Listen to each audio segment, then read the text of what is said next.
आपराधिक घटनाओं पर अंबाला पुलिस इन दिनों कड़ा प्रहार कर रही है। बीते 3 महीने में अंबाला रेंज की तीनों क्राइम यूनिट्स के साथ एसटीएफ ने मिलकर काम किया है।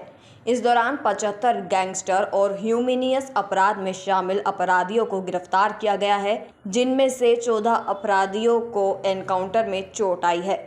वहीं 2 कुख्यात आरोपी रोमिल वोहरा और भीम कुमार को गिरफ्तार किया है। ये दोनों ही आरोपियों के खिलाफ कई मुकदमे दर्ज है। इसके अलावा सुरक्षा को देखते हुए तीनों जिलों में 690 नए सीसीटीवी कैमरा लगाए गए हैं। वहीं छोटे अपराध के अड्डों पर भी लगातार कार्रवाई की जा रही है। इस दौरान 30,900 चालान भी किए गए हैं।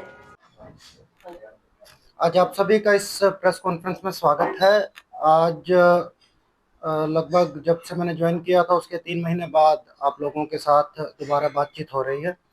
इस दौरान अंबाला रेंज में हमने एक टीम की भांति काम किया है और उसके बड़े पॉजिटिव रिजल्ट सामने आए हैं। उन सभी रिजल्ट्स की मैं आप लोगों को आज ब्रीफ दे रहा हूं। हमारे साथ कुछ हमारे पत्रकार यमुनानगर और कुरुक्षेत्र से भी ऑनलाइन जुड़े हुए हैं। हमारा पहला टारगेट अंबाला रेंज के तीनों जिलों में जो आपराधिक घटनाएं हो रही थी उनके ऊपर प्रहार करने का था। उसमें हमें काफ़ी हद तक सफलता मिली है। हमारी अंबाला की जो तीनों क्राइम यूनिट्स थी उनको हमने अपग्रेड किया और उनका एक उचित तालमेल हमारी एसटीएफ यूनिट के साथ भी किया। उसका नतीजा ये निकला कि पिछले कुछ महीनों में हमें काफ़ी इस तरीके के टारगेट मिले जो संगठित अपराध में इन्वॉल्व थे और उन पर हमने एक्शन भी लिया। पिछले 3 महीने में जहाँ तक डाटा की बात है, हमने 75 ऐसे अपराधियों को गिरफ्तार किया है जो हीनियस क्राइम में इन्वॉल्व थे और गैंगस्टर्स एक्टिविटी में इन्वॉल्व थे। इनमें से कुछ एक काफ़ी कुख्यात अपराधी भी थे, उनका पुलिस के साथ एनकाउंटर भी हुआ और 14 ऐसे अपराधी थे जिन्हें इस एनकाउंटर में गंभीर रूप से चोटें आई है, जो नॉर्मली गोली उनके जो लगी है उनसे उनके आई है क्योंकि जब इनको पकड़ रहे थे तो इन्होंने पुलिस पार्टी पर फायर किया। इसी श्रृंखला में हमारे इन एनकाउंटर्स की श्रृंखला में 2 कुख्यात हमारे अपराधी मारे भी गए। एक उनमें से रोमिल वोहरा था जो करीब 8 आपराधिक घटनाओं में इन्वॉल्व था और दूसरा भीम कुमार था जो करीब 10 आपराधिक घटनाओं में इन्वॉल्व था। हमारा ये अभियान आगे भी जारी रहेगा और क्रिमिनल्स को हम किसी भी तरीके से इस पूरी रेंज में बर्दाश्त नहीं करेंगे। आप लोगों के माध्यम से मेरा ये भी अनुरोध है कि इस मैसेज को आप ज़्यादा से ज़्यादा तरीके से फैलाएं, क्योंकि विदेश में बैठे हुए कुछ क्रिमिनल्स यहाँ पर हमारे कुछ युवाओं को भ्रमित करते हैं और जब ये युवा अपराध की दुनिया में आ जाते हैं तब जैसा कि आपने देखा कि सबका अंत बुरा ही होता है और उसके बाद ये विदेश में बैठे हुए क्रिमिनल्स इनको पूरी तरह से सपोर्ट करना छोड़ देते हैं और ये किसी भी काबिल नहीं रहते। इन्हें बड़े बड़े लुभावने वादे दिए जाते हैं कि आपको हम लोग विदेश ले जाएंगे, आपको हम लोग लाखों रुपए देंगे, पर अगर सच्चाई की बात देखें तो ना इन्हें इस तरीके का कोई पैसा दिया जाता है और ना ही बाकी कोई किसी तरीके का वादा पूरा किया जाता है, बल्कि ये इनको एक शिकार की तरह इस्तेमाल कर रहे हैं यहाँ पर डर का वातावरण फैलाने के लिए। जैसा कि मैंने पहले भी कहा कि इस डर के वातावरण को हम बिल्कुल भी बर्दाश्त नहीं करेंगे और मेरी अपील युवाओं से ये है कि अपराधियों के चंगुल से दूर रहें। ये आपको बहका रहे हैं और आपको इस्तेमाल कर रहे हैं।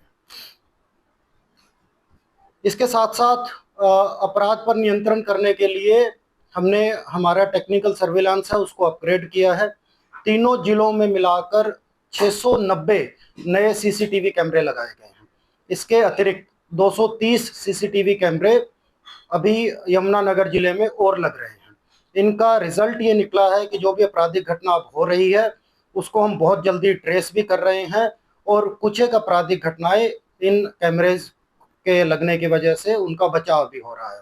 अगर आप देखें तो पिछली जो घटनाएं हैं उनमें 10 से 15 दिन के अंदर इन सभी टेक्निकल सर्विलेंस की वजह से हमने उन केसेस को ट्रेस किया है और अपराधियों को गिरफ्तार किया है।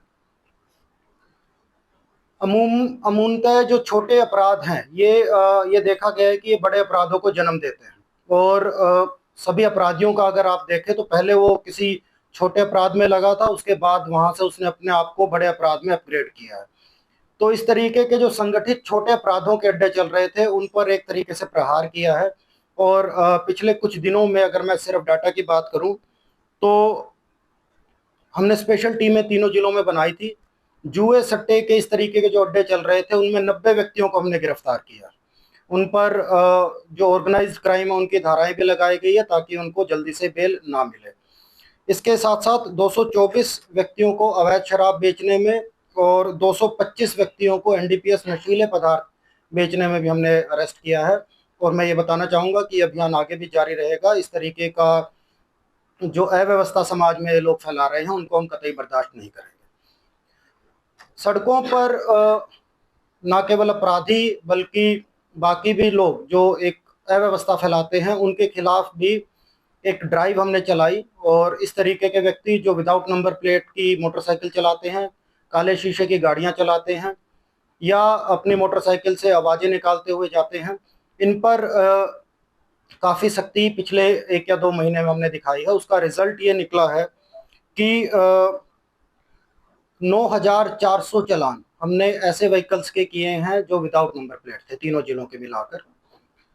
15,000 चालान करीब ऐसे व्हीकल्स के किए हैं जिनके नंबर प्लेट पैटर्न की नहीं थी, नंबर प्लेट की जगह जो दूसरी चीज़ें उन्होंने लिखवा रखी थी या गलत तरीके से उनको लिखवा रखा था। करीब 4,500 व्हीकल्स 2 व्हीलर्स पर ट्रिपल राइडिंग के उनके चालान किए हैं। 675 व्हीकल जो शराब पीकर गाड़ी चला रहे थे, ड्रंकन ड्राइविंग के, उनके किए हैं। 540 व्हीकल्स जो गाड़ियों पर ब्लैक फिल्म लगाकर चल रहे थे, उनके चालान किए हैं।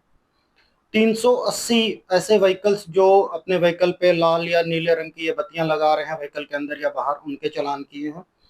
और 455 के करीब जो बुलेट मोटरसाइकिल पर पटाखे बजाते हुए चलते हैं, उनके हमने चालान किए हैं। ये इस तरीके से सिर्फ ये जो अव्यवस्था फैलाने वाले चालान हैं उनकी मैं बात कर रहा हूँ। ये करीब करीब 30,900 के करीब इस तरीके के व्यक्तियों के खिलाफ हमने कार्रवाई की है। अवैध हथियार एक बहुत बड़ी समस्या है, उस पर भी हमने प्रहार किया है और 78 व्यक्तियों को पिछले 3 महीने में अवैध हथियार रखने के जुर्म में हमने गिरफ्तार किया।